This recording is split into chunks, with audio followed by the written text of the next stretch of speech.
dam na mo kong hi kulanga jingeli kong pang thar nga ti ding in kan song ha man thabor asi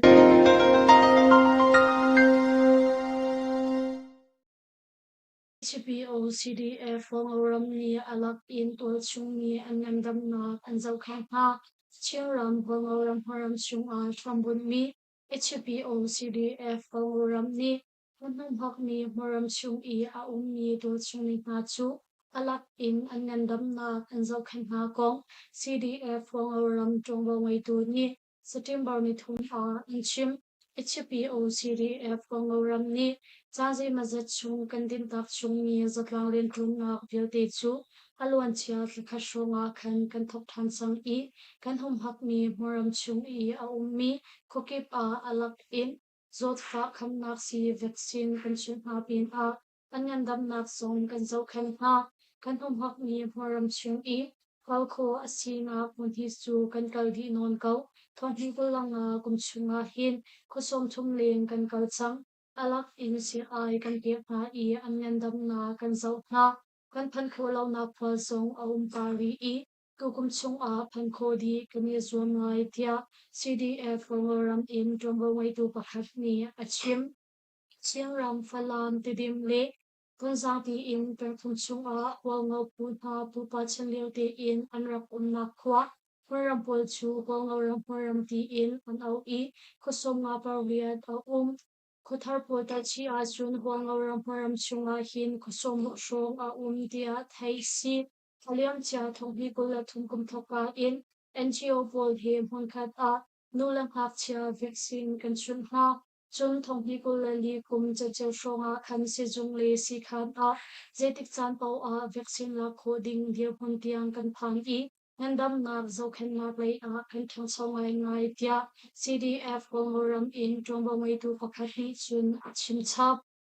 Salam peng a nak in pakhat akang chan Chirang falam peng len hai khwa a num hai asimi sam vui nak inchu ogod ni som thum ni khat za chimia lam pakwala cheu thuka khan akang I achiam di kong tol chung mi ni September ni thum a anchin sam vui hi handang I aria kar a nak in akang I achiam di mai hi chauka in a thoklai ti in kan zum chiao akwan long kan la ban I theory dang hol chiam chi di Sasang vui hi fapa pan hi angay I CNDF rao ka hansi upadyaw chu falam kopi na kadaw na dewa khan ake pan I a liam ha dual nakchadyaw pa sa lai shang ka pian thang chu tu kum July ni kulen ni kwa I pangin kadaw na ka khan anun na kan liam Shring tuan nu sasang vui zong chan sual na tong I hatay ru a konsa a zayhan atwan khawlaw dia Len hai kwami pakhat ni achim Kang una atong ni sa sangvui chu kwami hani in an sakpiak I Hachung kunak ding cha a cha pyo bom chan a her tia Len hai kwa tol chumi ni chun anchim Haluan chia July ni som thum za shimel lam pakwa rupzonga khan Kalam peng zanye shamharam I a Lumte kwa a nak in pakhat akang I Mai kimren sui kumkwa chu may ni akang chicha a anun na kaliam tia thai si Palawa peng in Mizoram alupin hani ULA sin a temporary card antwa Rakhairal card ni anhum hak mi Chingram Palawa peng in India Mizoram ramkut chung I akal mi tol chung I hani ULA sin a temporary card antwa hisakong Palawa le rakhang tol chung ni September ni thum a anchin Rakhairam tol chung ni season a Palawa peng aluti Mizoram ramkulay a kwalaklong ding ni mi Palawa peng shalawa kwa I a mi ULA chike a temporary card tuat masa a how temporary card angay long ni pau chu kalansin halaw hi ULA ni Alwan chia ogot ha in alak thachang I kwalaklong mi tol chung mi hani min mi phun nula pa min chua kum na phun kalkan her nak arwang zetik tiang kan ding ni chan kan thun ding ni chan vel te chu kan phan thak he kan aphat sa di tia Palawa tol chung mi ni an chim Chulhana chun Palawa peng in Mizoram Rampulu kan du chan a zai phan hau lo I mi zai pu sin phan a nol kan har tang ha lo I hi India chawzani zalong te in Ramri kal kho nak nol an phi kham mi ruang a ULA ni anu I boy bai na achok sol lai ti an phang I asi khau men tia Rakhai ram tol chung mi chiu khat ni an ruwa nak an chimve ULA ni aliam chia thong ni kulali January ni haili thok in chiaram Palawa pengchu aning pi in an uk I atu chu Rakhai ram pul pengkom chung a an khum chang ULA ni temporary card an to piak na fa Chilawa kwa chu Palawa pengli Mizoram rampul ramri a ummi fua si tia kan thai Mizoram a kumza sawi liam aliam chang mi minung ro pol an ho Mizoram rampul saito pengkom chung I a ummi lungkwa pakhat a kumza sawi liam aliam chang mi minung ro pol an kong India National Trust for Art and Culture Heritage Mizoram chapter ni September ni zan a thongan than September ni a khan INTECH Mizoram chapter press conference Drongbangwei tu polchu Aizo Khopi press club a press conference antua I Saitol Pengkom Van Bong le not collect kar I a ummi lungkwa pakhat a kumza sawi leng arau chang mi minung rau pol an kong an shim chu lungkwa chu collect kwa ni alakan tuwani tu kum thangpi ko lang nga January ni hai pata khan akmu I chulung kwa chunga chung minung luru kokwa le minung tak kung bu ro dang pol song ahu churu ro pol chu American ram Florida ram pol Miami kopi I a ummi feta Analytics Laboratory a chakhat na tua CE aliam chia AD thong khazal ki somruk pin khong khazat thum kulkar a rakchia mi asi kong filter asena in Zemi pun ruroda city tu chu dikhiu in theiko asiri lo cha a ezo in chakhatla angtua chu maliao tia INTACH Mizoram chapter in Drongbangwei tu pinsang a IAS ni achim India National Trust for Art and Culture Heritage INTACH chu Panlio Theory Pol Global Le Finto Thona Binsa a Aliam Chia Pongkhazakwa Somretli Kumar Khan India Prime Minister Rajiv Gandhi Shwena in Raghilni CE Mizoram Rampuzong a Chukumar Chung Anraktil Vedia Haisi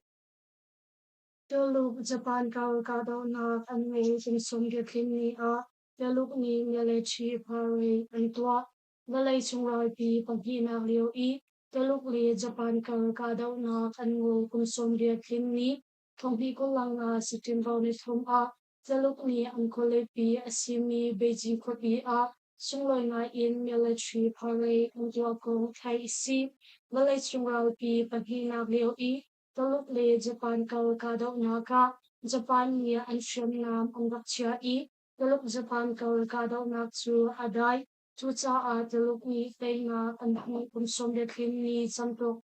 Kongpi ko lang nga September ni thum a Teluk Ramkhole Pi Beijing ko Pi a Sungloy nga in military parade Antua Tia Teluk Ram Thongzam na Hi Manshakol Pi Antaw lang Chubogram Arjun Russia President Vladimir Putin, North Korea President Kim Jong-un le Myanmar SSPC Chairman Senior General ni Ahwantal in Ramkip Shui tu minungkulang nga song anital dia si military parade program atsun Former President Xi Jinping ni Miso Kanton ni Polhi kan Korsyo kan Lai Lau Tia Chim Chupin a atu hi Russia President Vladimir Putin le North Korea President Kim Jong-un avoid khatna anitron si tia Teluk Ram Thongzam nak ni chun amlak dau chi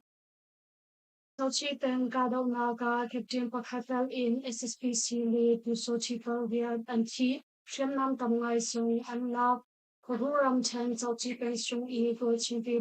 ni anhong hak ni Horam chung a Walam Shell in Aluti SSPC Rangapur and Gatma I Captain Pakatal in SSPC Walgapal Riat and Hikong number Panhi Operation Area ni September ni Thung Anthan September ni Khani Chauchi Fiti Shambun Kalaya Somriat Battalion in SSPC Walgapli and Kutang Pusochi Fon Thaza Zakapli Chu PDF ni Anhum Hak ni Maram Chung E Galam Sel in Anluliawa Gochung PDF Red Dragon Battalion P2903 Korean National Liberation Army KN Alele Tangti Punha ni Rakbo in Angkahna ni Kapni Karkadaw na Kafakya Haisi Tukadaw na Kajun Captain Pakhatal in SSPC Walkaplay in Minung Pauriat and TE Yamator Misong and Tamngapin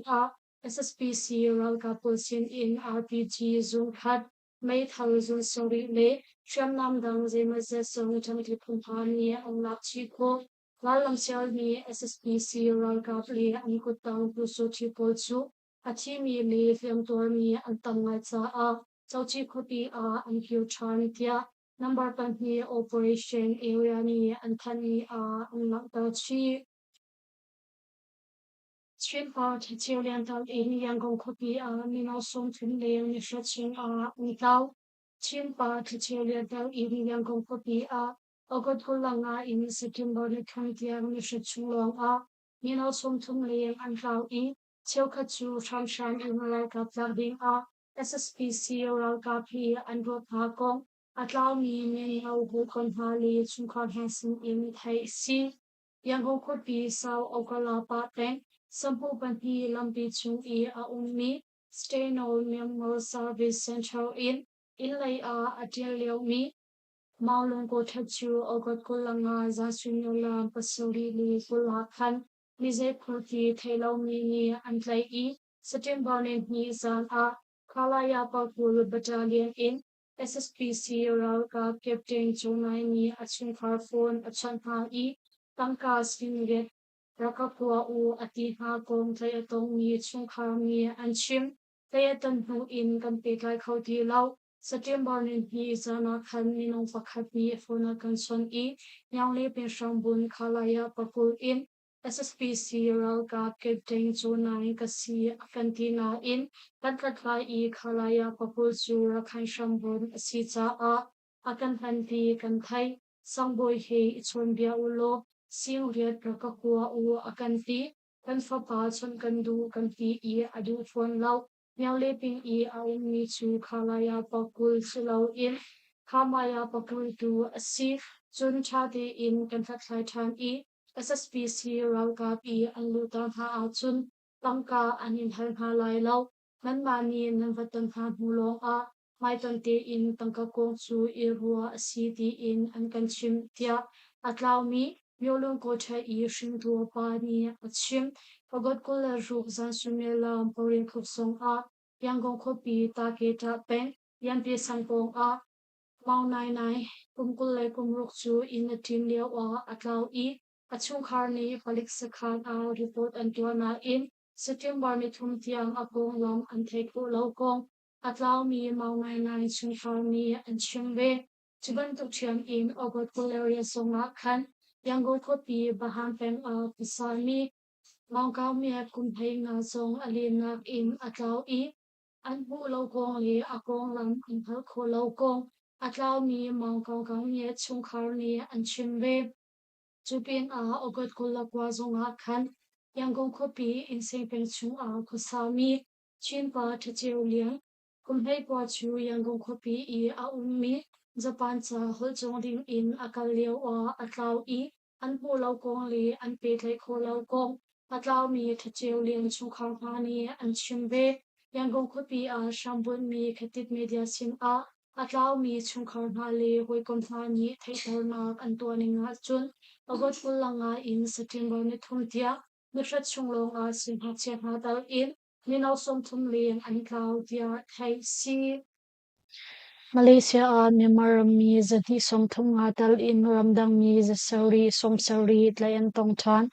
Malaysia Ram Kuala Lumpur Kopi Bukit Bintang Myanmar mi Zati Som Tum Dal in Hungning lo in khwa sa mi ramdang mi zasori somsori chu Malaysia no ngay tu pol ni antlai na kong immigration zone ni September ni thung a anthan September ni hi za swimia lam pasori in pakwala chiao tiang ramdang mi anum na Kuala Lumpur khutpi Bukit Bintang chu Malaysia no ngay tu pol de tongwa ngay tu pol fon mi nung zale paruk ni Ospeng Raja ti in chakhat nak antwa I ramdang mi thongkha zaruk le twal chung mi zari somli nga ti in anti lakfon minung thong hi zali somli nga anchek nga chu chunga phungning lo in khwa sa mi memaram mi zati somthum nga Nepal ram mi somsari pantni India ram mi somngariat le Indonesia ram mi laikwatal in kumkul le kumkhat in somruk nga kar ramdang mi zasari somsari antlai nga Kaya tong mi ha chu JIM hun pi a angkal pi ha I chaklat na antwa di ha nu a beran nang le lengeng I au mi thongin a ankwat ha tia immigration zone ni anthan mi a anlang ter